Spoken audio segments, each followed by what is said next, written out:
Welcome back to another episode of ACR On Air, the official podcast of the American College of Rheumatology. I'm your host, Dr. John Houseman. No, I'm John Houseman. No, I'm Dr. John Houseman. I'm Dr. John Houseman. I'm Dr. John Houseman. Show notes for this episode can be found at acronair.org.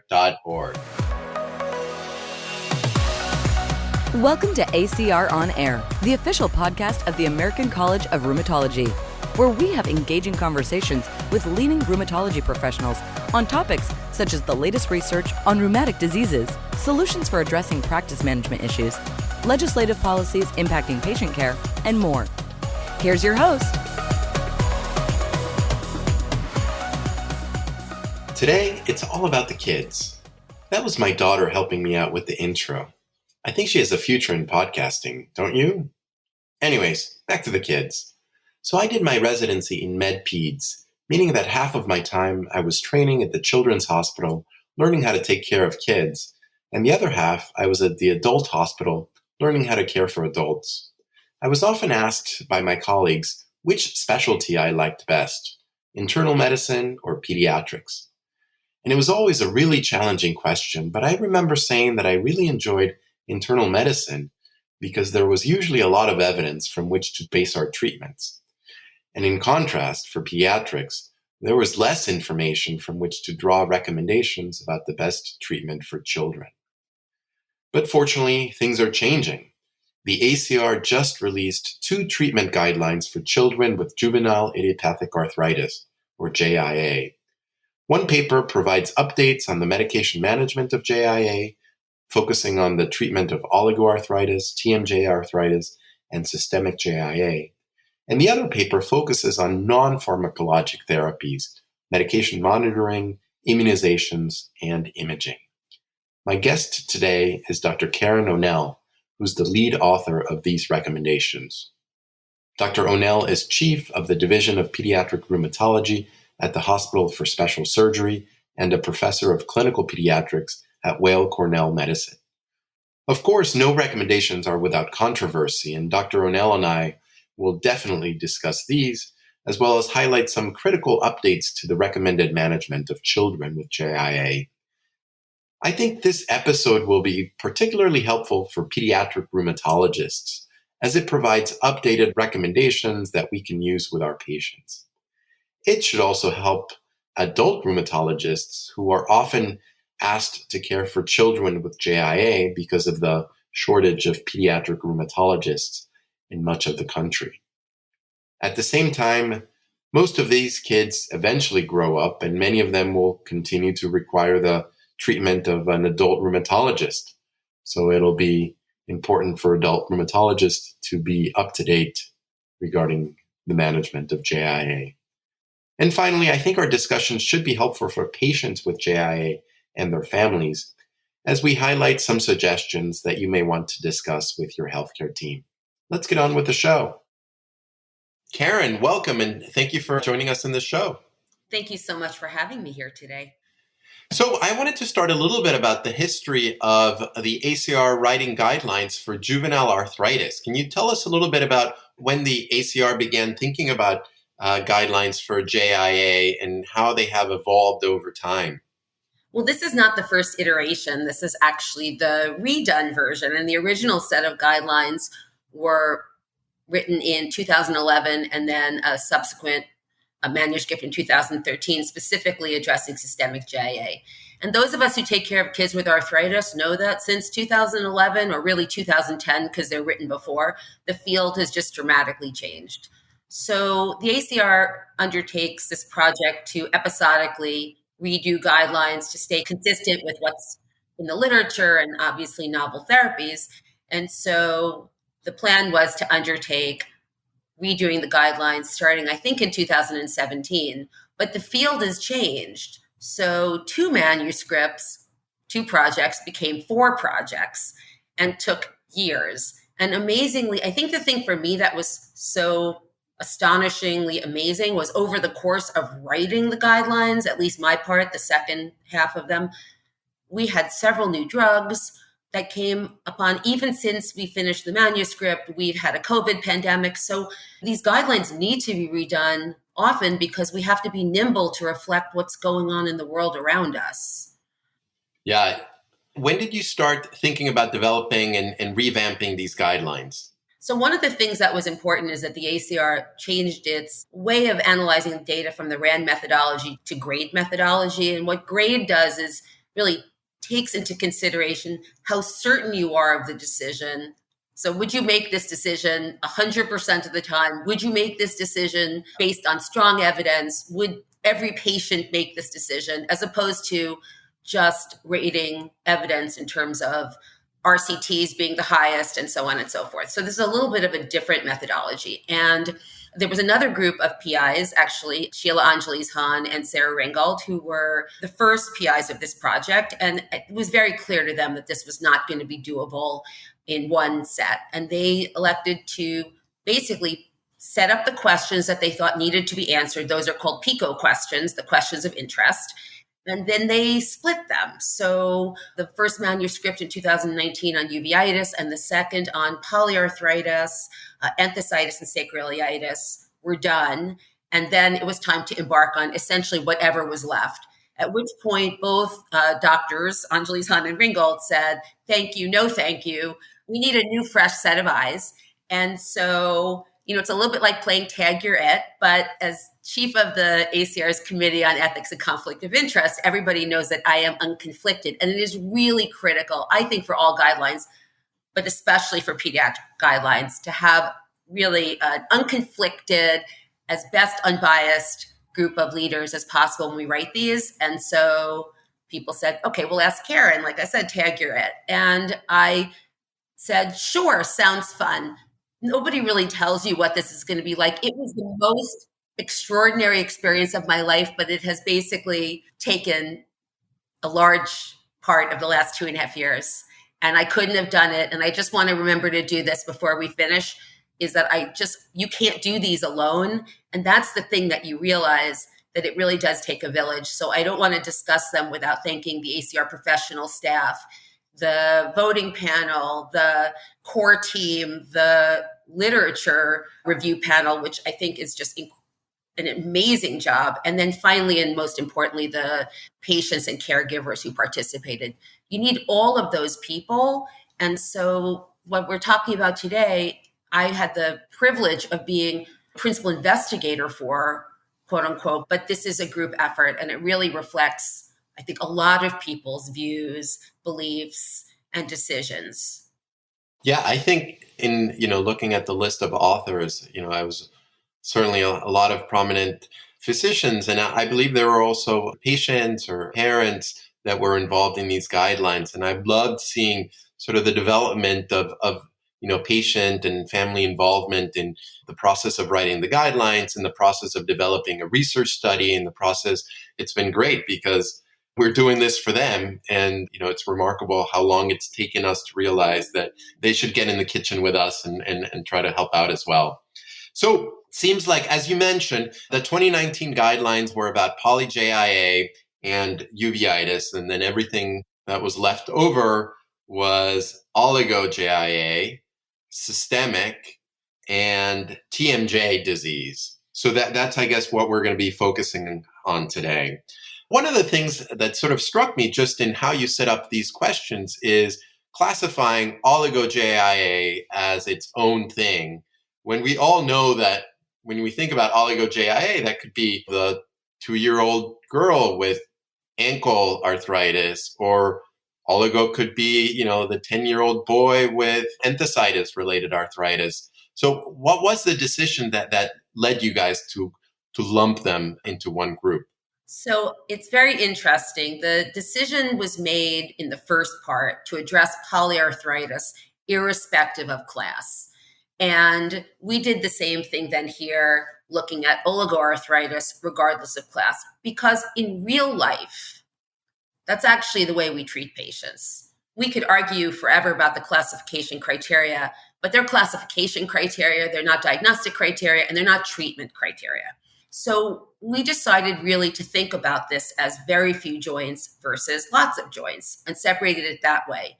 But we also realized as we were going into this that thinking about things as very few or very many doesn't take into consideration the fact that there are other things that come into play. So some joints matter more than others, right?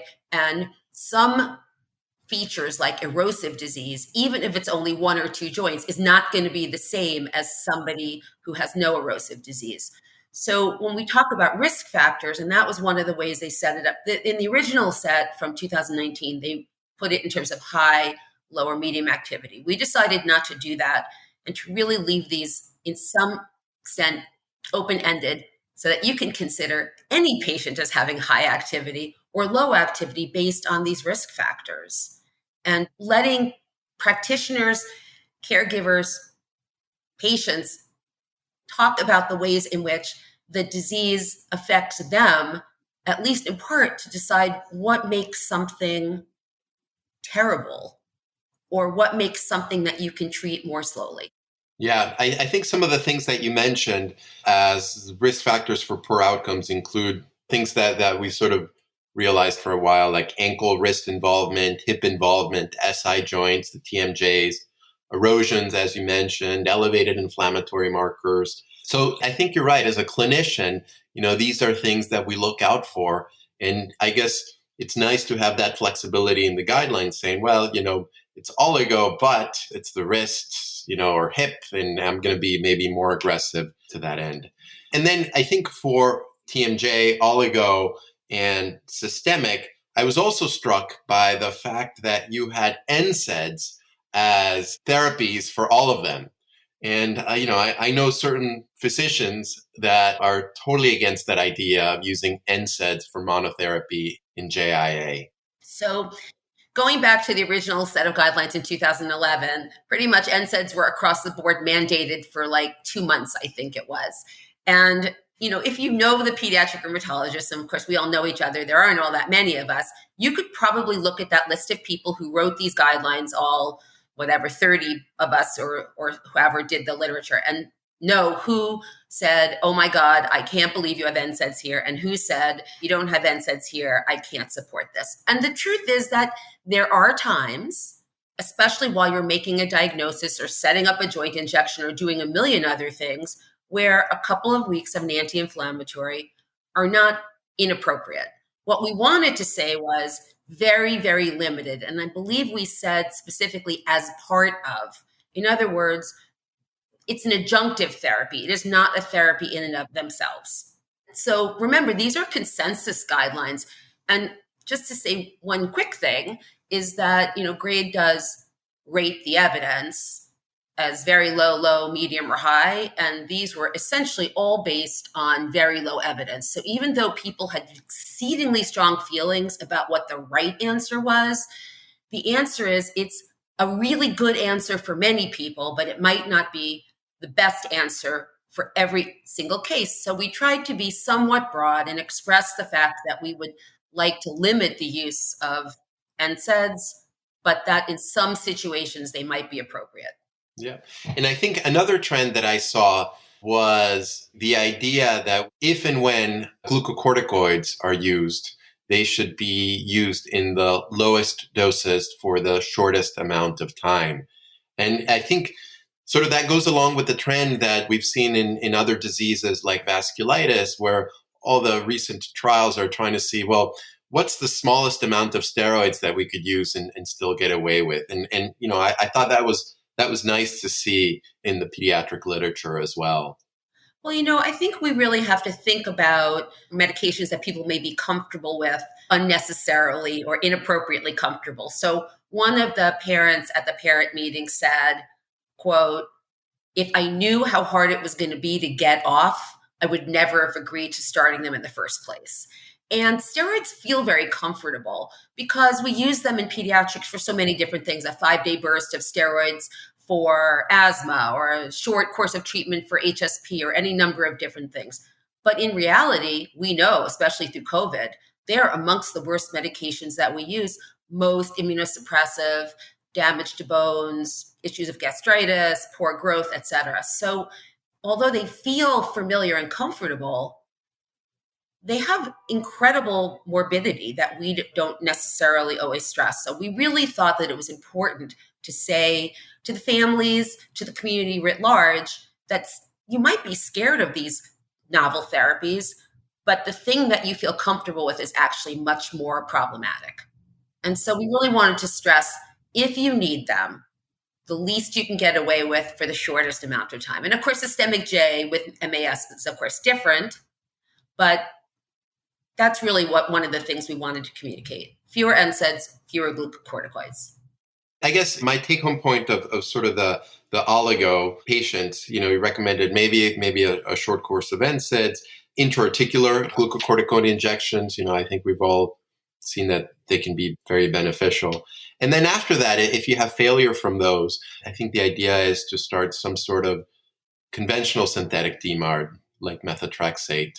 I wonder your thoughts whether there was any discussions about doing step-up therapy versus doing, I don't know what it's called, step-down therapy, where you do combination therapy first with biologics and methotrexate and then step down.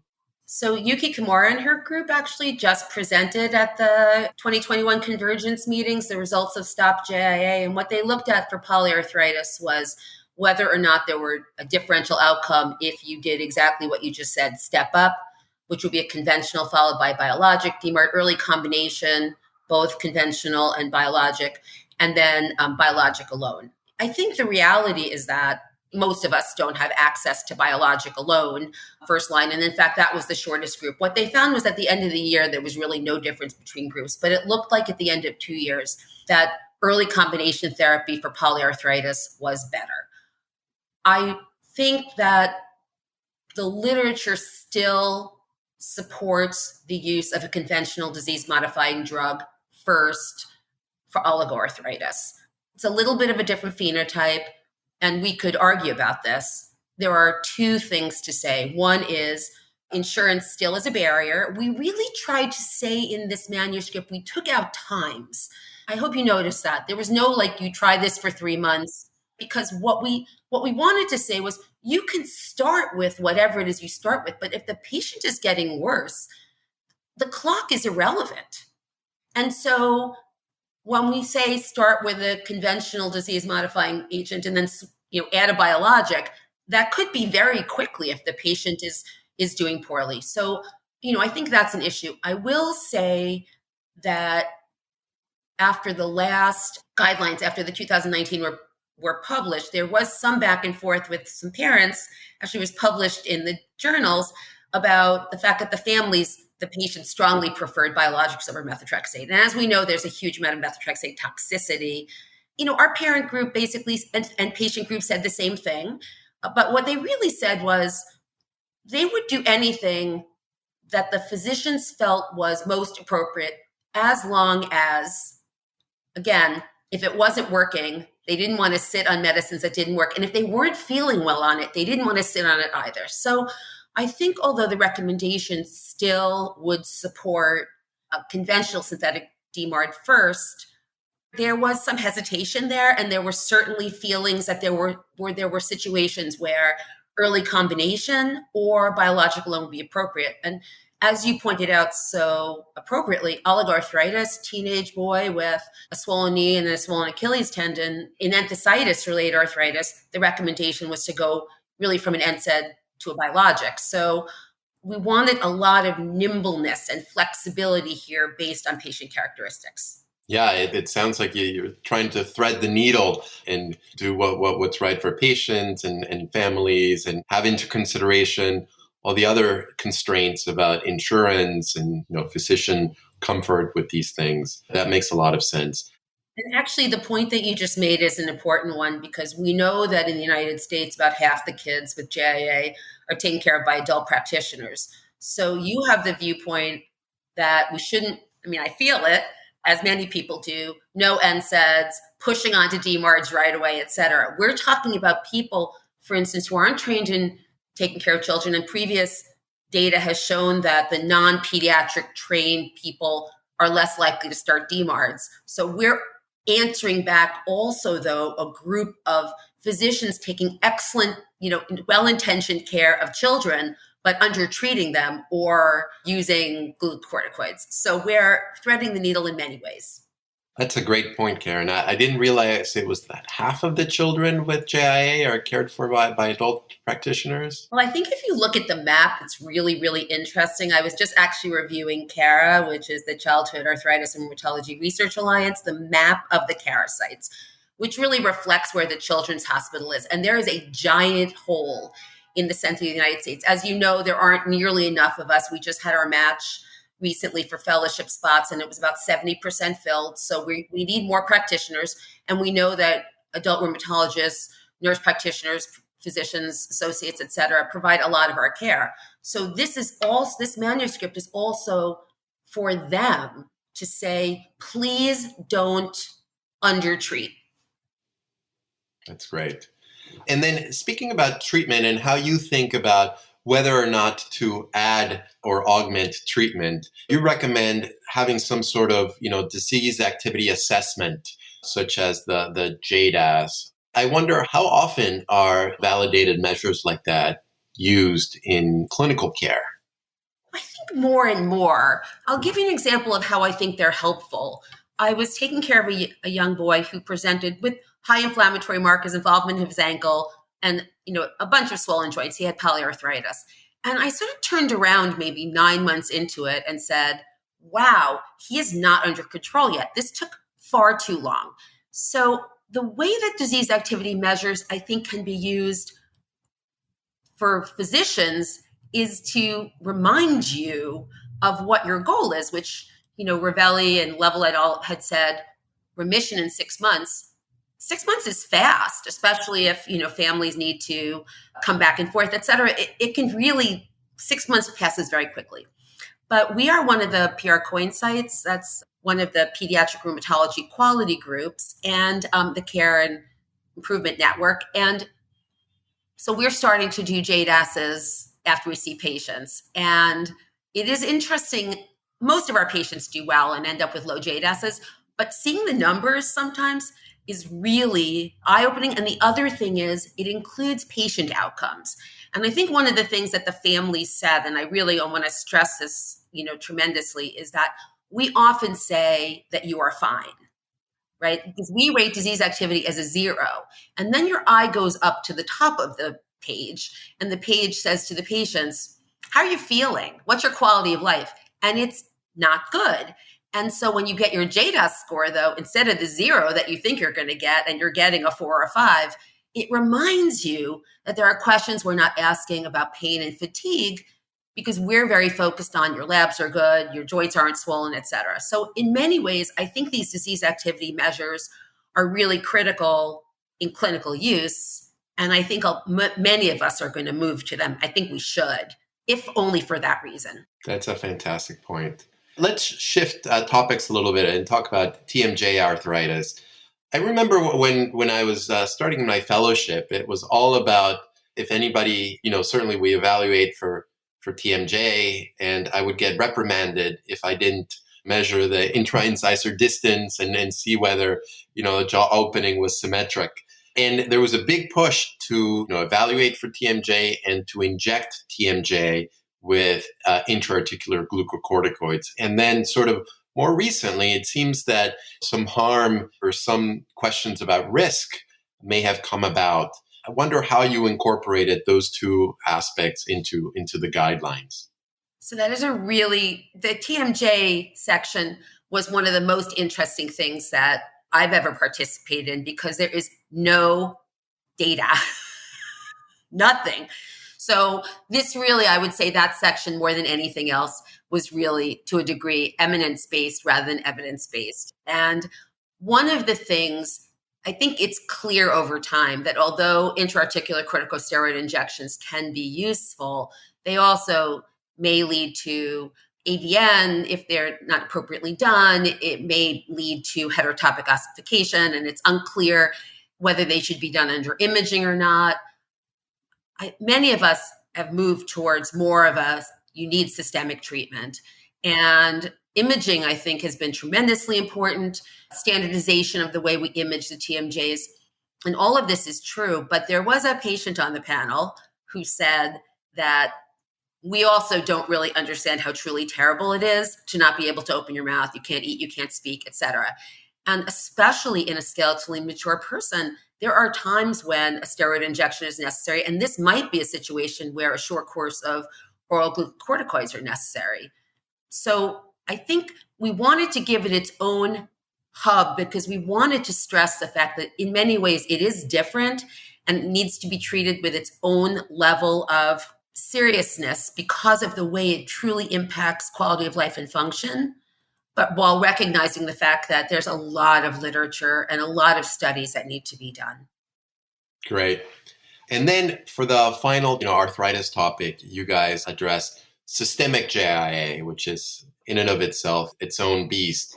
And, it was amazing to see the conditional recommendations for initial monotherapy with cytokine inhibitors as sort of first line. I thought that was very aggressive and also totally right, especially for that disease. Sort of the idea of treating early and aggressively, I think, has been shown, better outcomes.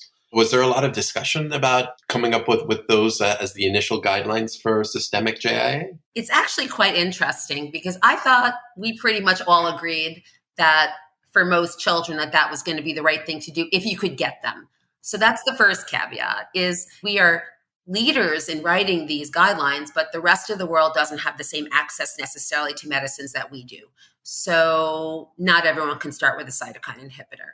Nonetheless, these are aspirational guidelines. This is what we think is best, and the literature clearly supports it. That being said, these were the most interesting recommendations to write because we also said NSAIDs could be used.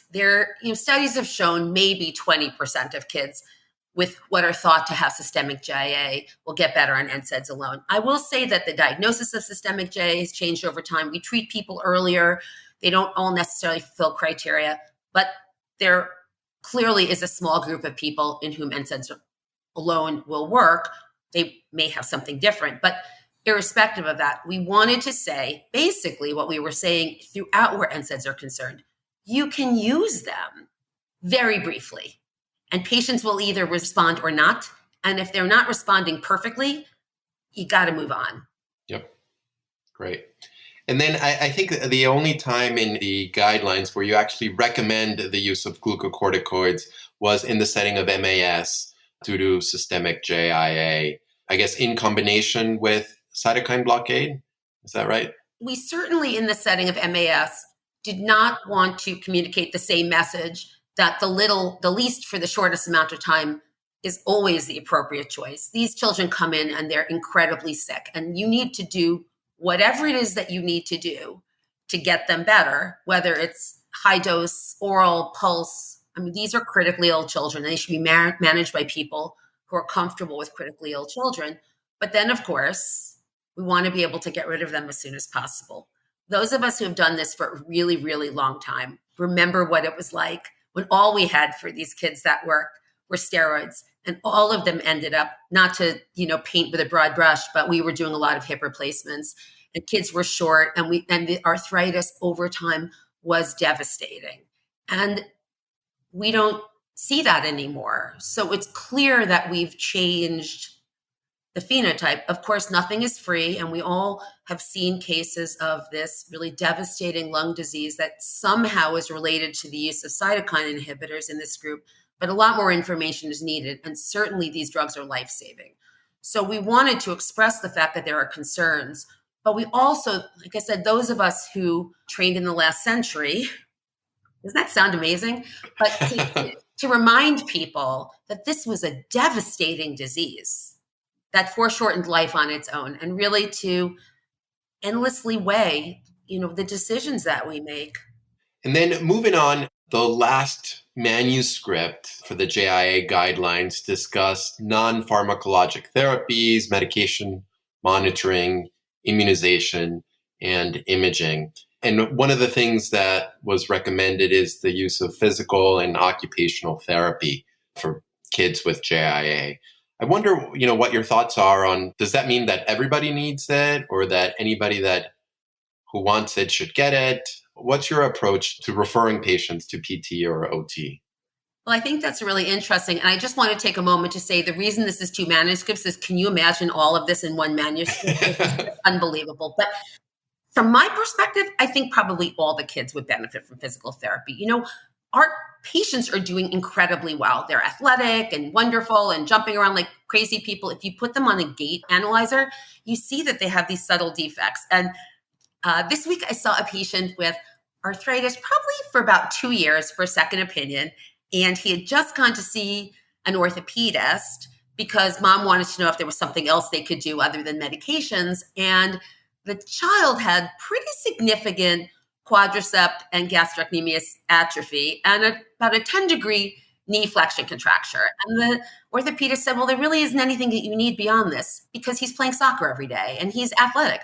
And what I said to mom was, he's got quad atrophy, he's got gastrocnemius atrophy, he's contracted. We should do everything because eventually if he plays high-level athletics with those deficits, he's going to get injured. So I think the reason we wrote it the way we did is there is a fair amount of insurance pushback, again, about the use of modalities that in some ways are open-ended. They would like to cover 10 weeks or 8 weeks of PT after an injury. But we shouldn't stop until our patients, our children, our families, until these kids have attained full function. We want to pass them off as healthy adults who can do anything they want to do. Yeah, that's a great point. I think, just playing the devil's advocate, I guess, some people say it's like, look, as rheumatologists, just give them the right medicines and the kids are going to go out and play and run and they're going to be fine. But I guess as you mentioned, even if you're playing soccer in a soccer team, you may not be 100%. And I agree with you trying to strive for getting kids perfect, right? Otherwise, it can really impact sort of long-term outcomes of any imbalances or joint contractures or anything like that. Many years ago, one of my daughters had recurrent ear infections, and her pediatrician said, well, I wouldn't really do anything about it because her speech is fine. And I was talking to the ear, nose, and throat doctor, and he put it like this. If you take an Olympic athlete and you hit them in the knee with a bar, like we're not going to say who that is, they will still be faster than you when they run. And so that's the point. Yeah, these kids may be out playing soccer, but they should be fixed deficits. Yes, they're unnecessary, but we don't get everybody to see us as soon as possible when things happen. So I'm all for, in for a penny, in for a pound. Yeah, I love it. And then, I think a hot topic that I think what you mentioned was discussed in these guidelines is the role of nutrition, the role of supplements, vitamins, things like that. And I think the bottom line for the recommendations was, well, you should just have a healthy, age-appropriate diet. Is that because there's no evidence about, the benefit for specific diets or specific nutritional supplements? I think what was really interesting actually we did a 4-hour Zoom with patients and their caregivers. It was extraordinary. And as, when we were talking about things that we don't focus on that matter to them, number one was diet and supplements. And while we were having this conversation in the chat, fast and furious were discussions of which diet was really best. So we can say that there's no evidence, which at least in terms of the evidence that we would consider evidence, using grade methodology, there is no evidence in kids. Very, very limited, if any at all. But to the contrary, we know that there are some things that may be okay for adults, that may not be appropriate for kids. I say to my patients all the time when they ask about diet, I don't want to say that diet is unimportant, because if you look at what allows us to live to be 95, it is clear that you need skeletal health. So calcium and vitamin D in growing children is absolutely critical. A healthy diet, largely plant-based, low in saturated fats. We can't argue about diet and say it's not important. Those are critical. And I just don't want to lose the forest for the trees. So at least when I discuss with patients, and what we found that most of us do, what we're trying to say is there is not a specific diet that works in lieu of medications to resolve inflammatory arthritis in childhood. But we have to be healthy. Yeah, I think that's great. It's interesting. We did a podcast, I think a year ago or so, talking about with a researcher that is looking into diet, the anti-inflammatory diet, or they called it ITIS diet, ITIS diet, which is interesting. And I agree with you. Certainly more research needs to be done. I tell my patients, yes, diet is very important, but we don't know what is the best diet. One of my mentors, always tells patients is like, look, you have to listen to your body. And if you feel like, you eat bread and you don't feel good after eating bread, then okay, avoid bread. But you're right. I think at this point, we don't really have enough information to recommend any specific diets or nutritional supplements or anything like that. I just want to shout out to one of my patients who said something that I thought was brilliant. And I say this to every parent or patient who asks about special diets, which is these are kids with a disease and accompanied often by a fair amount of pain. If a diet is so healthy and so wonderful that it's going to treat inflammation, I think many of us would say many of what happens to us over time is due to inflammation, heart disease, etc. If the diet is so wonderful, everybody in the household should be eating it. Because it really does feel like a double punishment to have an illness that is painful and at the same time have everybody in the family eating cookie or pizza, but you're having lettuce and whatever. So I think about that all the time and just say that's why healthy was important to me. We should be mindful of health, but not be punitive based on limited evidence. Yeah. And then, I think a topic that came up that was very timely is the role of immunizations in patients with JIA and immunosuppression. Certainly for people that are not immunosuppressed, I think the guidelines suggest that they should get all routine childhood vaccines, and that seems reasonable. But those with immunosuppression, they should receive all inactivated vaccines. At the time that the guidelines were made, was COVID around? Did you guys get to speak about, COVID vaccines, or was that out of the scope of these guidelines? So I said at the beginning that was most amazing to me was how things changed over the course of writing the guidelines, because actually we started talking about these in 19 and then March of 2020, everything changed. So we went to fully virtual and did this a different way. But over the course, obviously, therefore, of this planning and writing, we had a worldwide pandemic. And then we had immunizations. So actually, we wrote them up to the minute because literally the day of submission, I had to change the eligibility for the Pfizer vaccine to include young children, 5 to 11-year-olds. And interestingly, one of the reviewers asked about Moderna, and that clearly reflects differential availability in different countries because the United States has one guideline, Canada has another, et cetera. So we tried to be flexible, but all of this changed. The immunization section was going to be in irrespective because we were still responding, honestly, to the measles epidemic that had happened. And actually, I think one of the most interesting parts of the guidelines for me was the argument for giving booster MMR immunizations to immunosuppressed kids, because there is burgeoning data that it's safe. And that will be interesting to see how that rolls out. The CDC recommendation still is to not do so. And there are rare events that we could theoretically miss, but I foresee that that's going to change with more experience over time. But the other thing is looking at the adult data and the way in which we hold medicines, methotrexate around flu shots, et cetera. The data in pediatrics doesn't really support that. We've had many studies of children on various immunosuppressive medications. I don't know specifically that B-cell inhibitors have been looked at, but otherwise, and they seem to respond quite well, actually. So there's some data in adults with TNF inhibitors, older adults, 40 and up, don't seem to do as well. But our patients seem to, and they don't get flares of disease. And so I think that the literature really supports the use of immunization as a way to prevent infection in kids whose immune systems aren't normal, who are immunosuppressed, or otherwise at risk for severe infectious disease.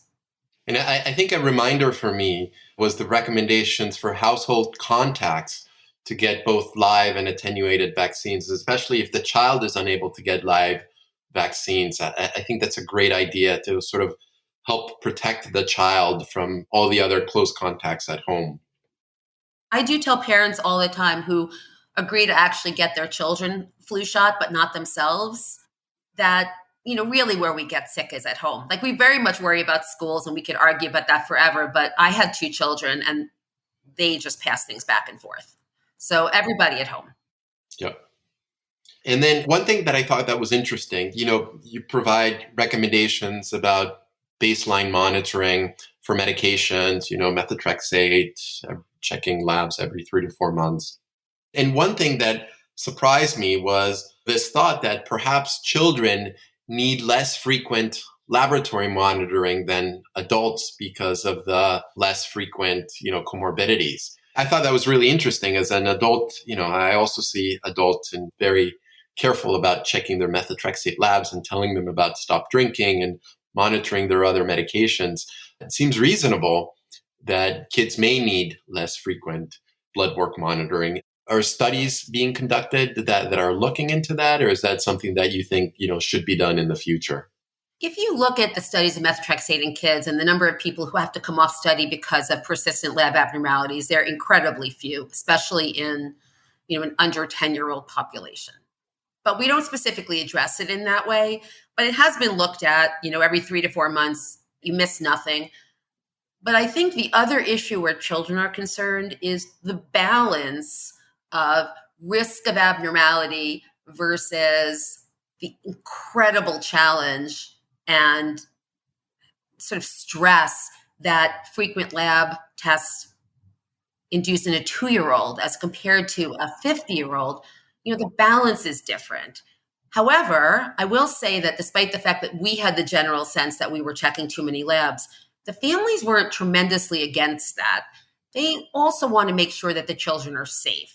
So, that is a situation where the decision was sort of opposite of what you might think. And actually, it was one of the adults who had JIA that said that she had been on methotrexate for like 20 years and she couldn't figure out why she still had to get labs done every 3 months. She was working, it was expensive, et cetera. So one of the things that we learned in this process, I did anyway, was that you cannot assume, that's the point of shared decision making, that you can't predict the way people are going to feel about these choices.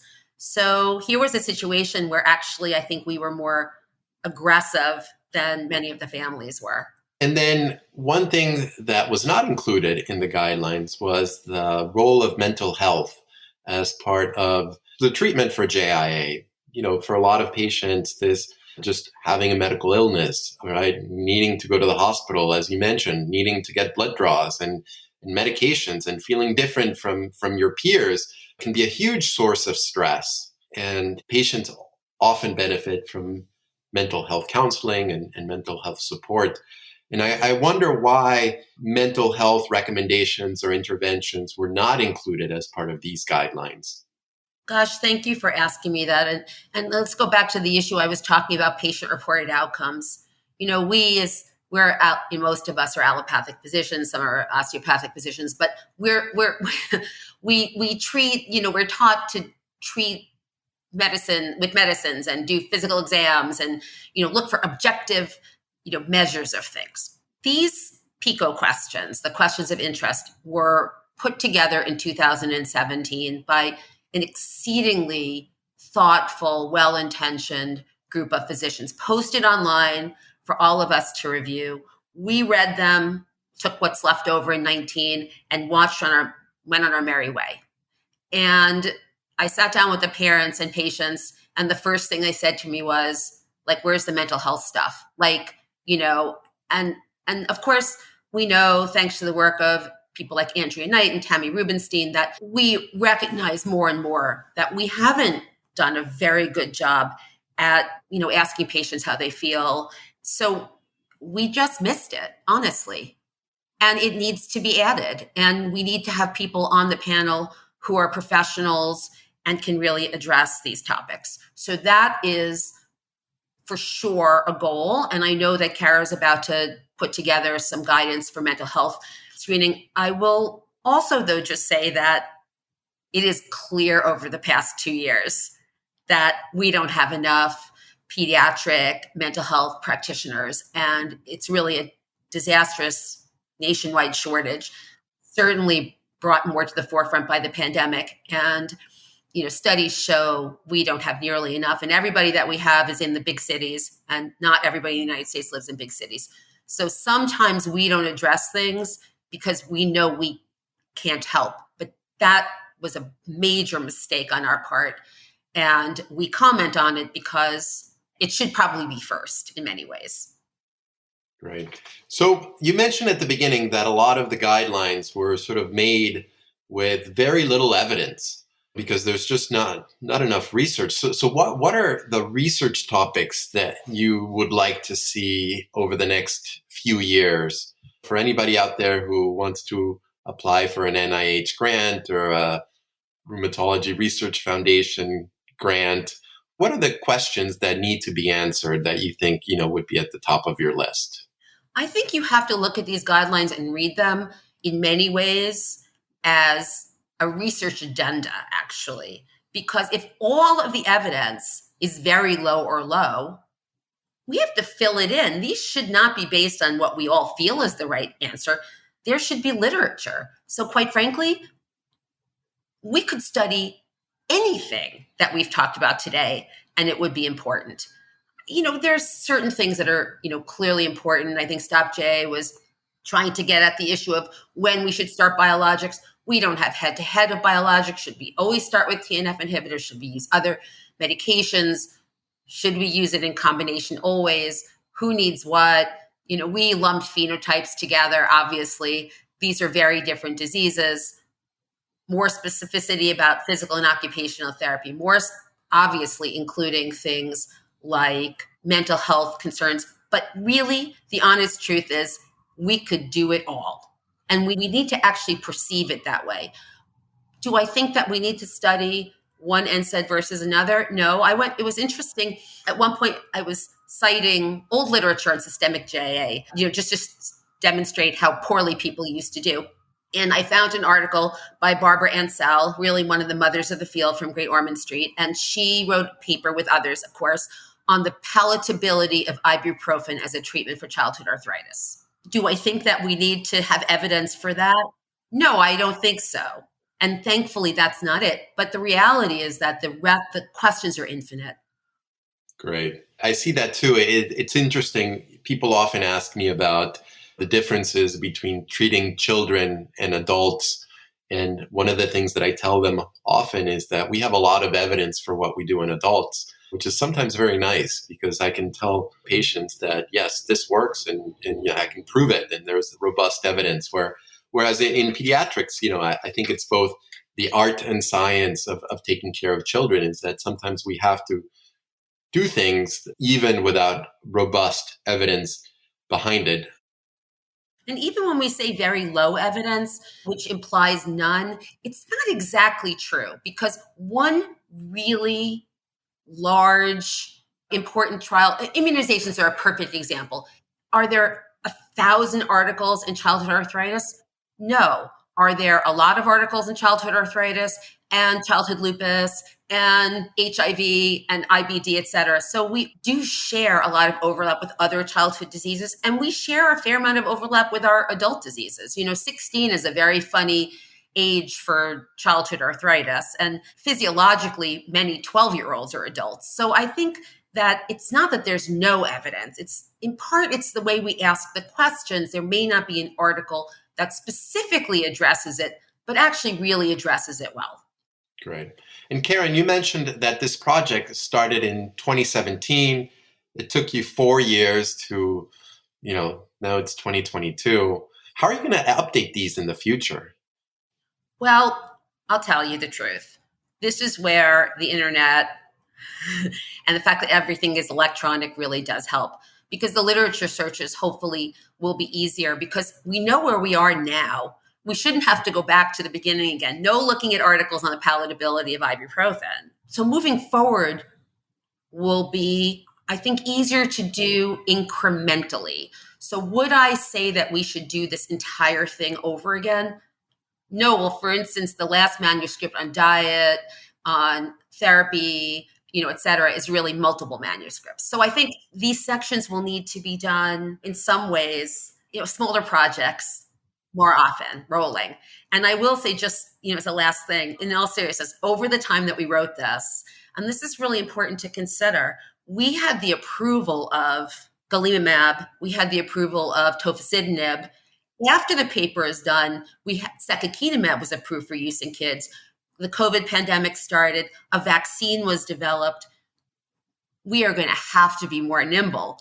And isn't that wonderful? Because I don't remember it feeling like that when I first started. But although 4 years seems like a long period of time, the amount of changes in the way we communicate, in the way we do medicine, everything, this has all changed in so many different ways. We will have to do this more frequently. I wonder if a model could be how the ACR approached guidelines during the COVID-19 pandemic, where they had these sort of living documents, whereas, people would get together and give their sort of the best information and put it online. And then as new information came along, they could always refine it and change it over time, rather than these sort of massive manuscripts that are tagged to a specific time and place. When these are published, I would suggest that everybody look at the evidence report, not to read it necessarily, although please do, but that is a lot of work. And part of the issue and the reason these can't be done on white papers is hopefully we actually have evidence to read and review. So if we really want to write meaningful guidelines based on evidence, someone's got to review it. So I don't think the white papers will answer that. I do think breaking these into smaller entities that can be updated more frequently probably will be more appropriate, just in terms of being able to really say to families, we have read everything that has been written about JIA in the last X number of years, and this is where we are today. But that's why I said at the beginning, the literature review team, including several of my former trainees, hats off to them, because that is really hard work. Great. Karen, and with that, I thank you so much for your time in discussing these two manuscripts, the JIA Guidelines. We're going to put links to the manuscripts on the ACR On Air website so that people can access it. And this has been great. It's been great to sort of see how the sausage was put together. And I look forward to learning more about these and seeing their updates in a few years. Wonderful. Thanks so much for having me today. Thank you for listening to the show. I hope it helped to provide some context for some of the recommendations included in these guidance statements. To see them in their entirety, we'll have links to them from our website, acronair.org. As always, don't forget to rate and subscribe to the show at acronair.org or also from your favorite podcasting app. Until next time, stay young and stay healthy.